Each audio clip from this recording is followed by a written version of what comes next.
Hey guys, Gathering the Magic back again, and haven't made a lot of content lately, as you guys know. I've just been doing my Market Watch videos. There's a lot going on in Splinterlands, so I kind of took a moment, thought about, okay, what kind of things do I want to talk about and go over? There's so much to talk about right now that's going on in the game, and basically wanted to break it down to, at least in this video, three different things. I want to talk about Conclave Arcana and what my plans are for purchasing packs for that. Also want to talk a little bit about SPL Trader, how I'm doing with that, how that's going, how you can use that to help you build up some DEC to purchase some things in Conclave Arcana or put on land, what my plans are for my profits there, and then also go through and kind of go over my new account that I made for the new account challenge with Dolo Knight and Silence. So we're going to talk about that. So let's start with Conclave Arcana.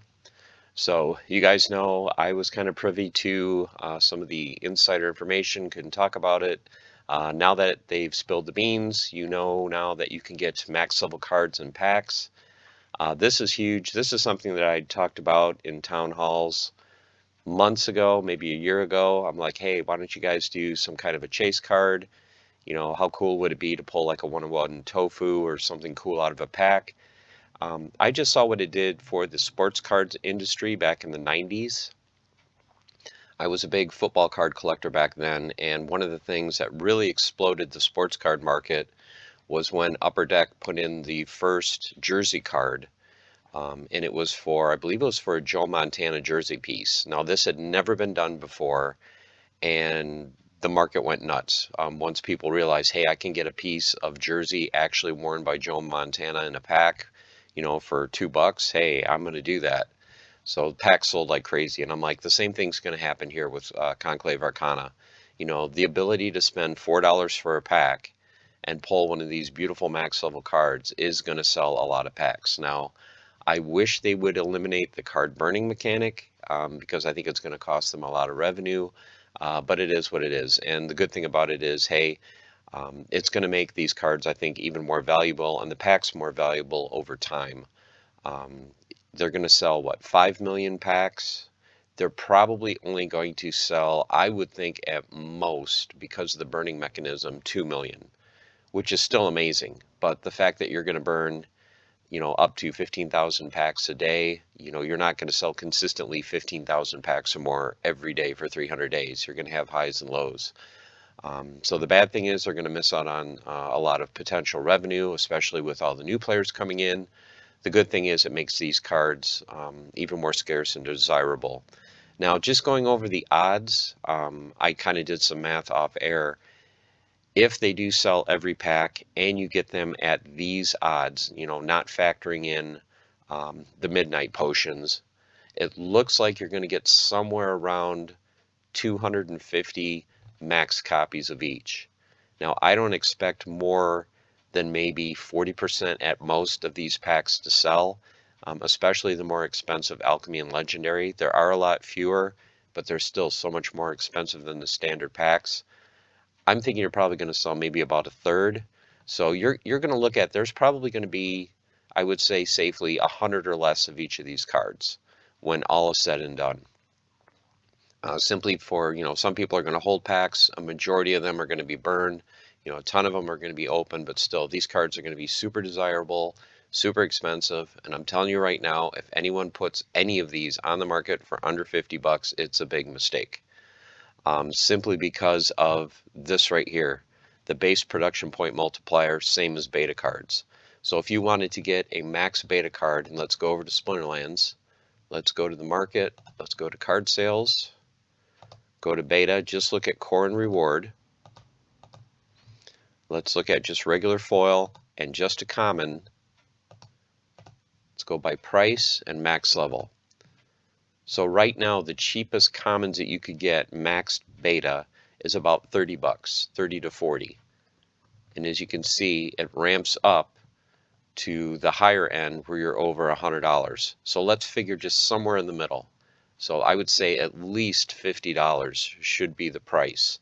But this is just a plain card. This doesn't have all the bells and whistles, doesn't have the cool art, doesn't have the other abilities where you can just, you know, not just get the land bonus, but also you can use it in survival mode. Also, you can use it in ranked. Just that utility alone, I think, takes this floor price if you were just to get a max beta card and probably at least doubles it.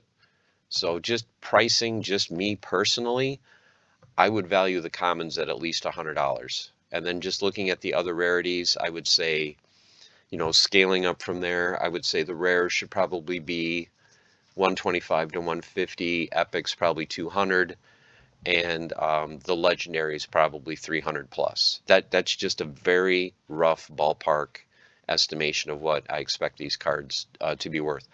And honestly, I don't expect to see many of them on the marketplace. I mean, I don't know why you would put one on the marketplace, because you can use it for anything. If you're up in champion and you want to get more glint or more reward bonus, do it for that. If you're someone that even has a few plots, like I only have 20 plots, if I pull one, I don't play in the upper tiers. I only play in silver, maybe low gold. If I get one of these cards, it's going on land because it's going to give me huge PP bonus for land. So I'm definitely going to use it. I wish they didn't have the burn value, but you can use it for conflicts and all that. So just the utility of this card, I don't really expect to see a whole lot of them on the marketplace. And like I said, if I have the funds and I see one that's, like I said, under 50 bucks or so, it's gone. I'm buying it. I'm not hesitating. So just some info. But going back to my plans for Conclave Arcana, originally what I thought is, I want as many cards as I can get. I think I'm planning to spend 400,000 DEC. So the most bang for my buck, I'm not going for the starter packs, at least not with my main account. I'm going to go maybe with the standard packs and get 100, but then I'm looking at the alchemy and it's like, I really want one of these black foils.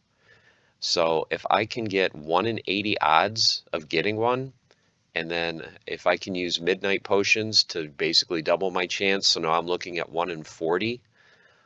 If I'm spending 400,000 DEC, I think I can get 33 packs.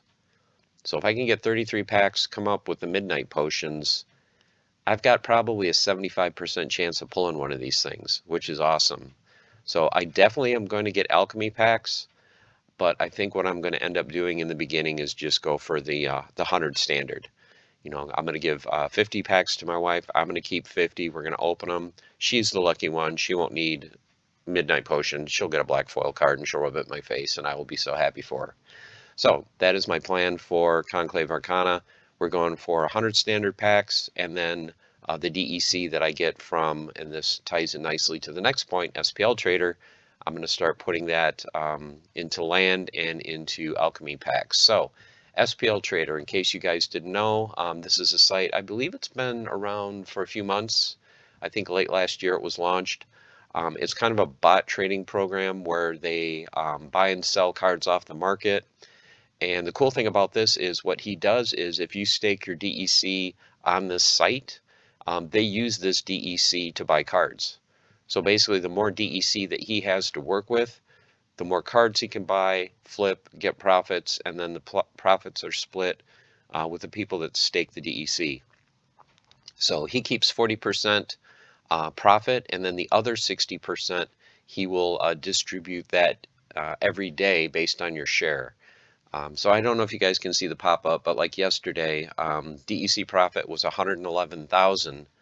So my share was 4%. Now my 4% wasn't of that 111,000. Remember, he keeps 40%. So the profit that was split was, let's say, it was over 60,000, maybe 65,000. So my share was 4% of that. So I ended up getting, I think, like 2,700 DEC. Didn't have to do anything, just staked it. You can withdraw this at any time. There's a 24-hour window, simply because he's, currently using this DEC.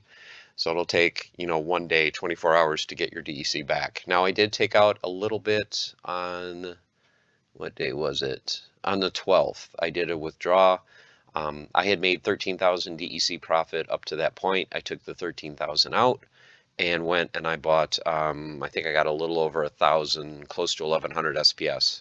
Because I wanted to get more SPS. Going forward, what I'm going to do is I'm going to pull a little bit of profit, maybe twice a week, once a week, depending on sales. And I'm going to probably slowly reactivate my land. In case you guys didn't know, if we go to land, I have land in mainly in two regions. My main region is region 43, and then I have two plots in Gangland. The two plots there, I have all my plots like cleared and all that. I just have one monster, I think, here just doing a little bit of grain, but I shut down 43. So I took almost, 500,000 DEC, moved it over to SPL Trader to generate some passive DEC. So as I get profits there, I'm going to slowly move it back and reactivate my region, starting with, of course, the grain producing plots, and then just reactivate things from there. May pull more simply because of what they've talked about with the midnight potions and the aura lab and all that. I'll have to see once the details come out how much research is needed, whether it'll be something that I want to do or not. Like if I don't have enough research, let me see how much research I do have. So I've got 25,000, almost 26,000 research. So if I'm able to have enough to build one of these and actually create the aura for the potions, I'm going to go ahead and do it. If not, I'm not going to worry about it. I'll just leave my land dormant for a while until I build out some profits from SPL Trader and move it back. But yeah, definitely recommend checking out SPL Trader. Like anything else, don't put any more in than you can afford to lose. I really don't have any worry about it. That's why I went all in. Not suggesting that you do so. Put whatever amount you're comfortable with. But just wanted to let you guys know that, this has been a really good source of DEC for me. Just like everyone else, we all need more DEC, and for me, just being able to passively earn every day based on sales is great. Some people were like, hey, why are you letting people know about this? Your share is going to go down. I want my share to go down. I want my share to go down a lot.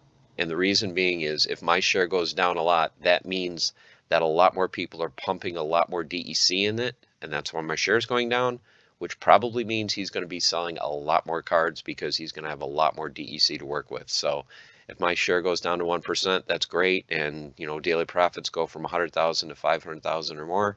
Hey, I'll sit back and collect the DEC and not complain. Everyone else wants to enjoy the spoils. That's great. The more the merrier. Come on, let's all earn some passive DEC together. Okay, so the last thing I want to go through is I want to go through my new account. The $10 account that I made, let's see, when was it? Beginning of February. Haven't been playing a whole lot of Splinterlands in the last season or two. Just been busy with other things, work, of course, and, concentrating on a little bit on land, but a little bit on just, the flipping aspect for packs to earn rather than actually playing. But just wanted to give you guys an overview of how the new account is doing. So for SPS so far, I've got just over 500 SPS. Most of this is from being in a guild and doing guild brawls because I'm not earning a lot of SPS through playing in ranked. So we have 500 SPS there. As far as cards go, for my reward cards that I've earned just by playing the game, let's take a look. Let's start with the commons. So these are the commons that I have. Now I only have, for the most part, level 1 summoners. So, I've got to get to the point where I can earn enough funds to earn or to buy some summoners. But right now, my target is if I can get all my commons to level 3 for max bronze, that's what I'm going to shoot for. So I'm going to, of course, build this account up slowly. So I've got most of my commons to level 2 or 3. Did manage to get a couple gold foils, so it looks like we've got 3. So we've got the Evoker, the Trader, and the Explorer. Not sure if I want to burn the other ones for glint. I really don't like burning, so I think I'm just going to keep them for now. For my rares, no gold foils. I have at least one of each. These I would like to get to level 2, so that is the goal there. And then, of course, any epics or legendaries. So glad to have 4 epics on this new account. My favorite 3 are right here, as you guys know, the Weaver, the Refugee, and the Shock Trooper. And then no legendaries yet. So those are the cards that I've earned simply by playing the game.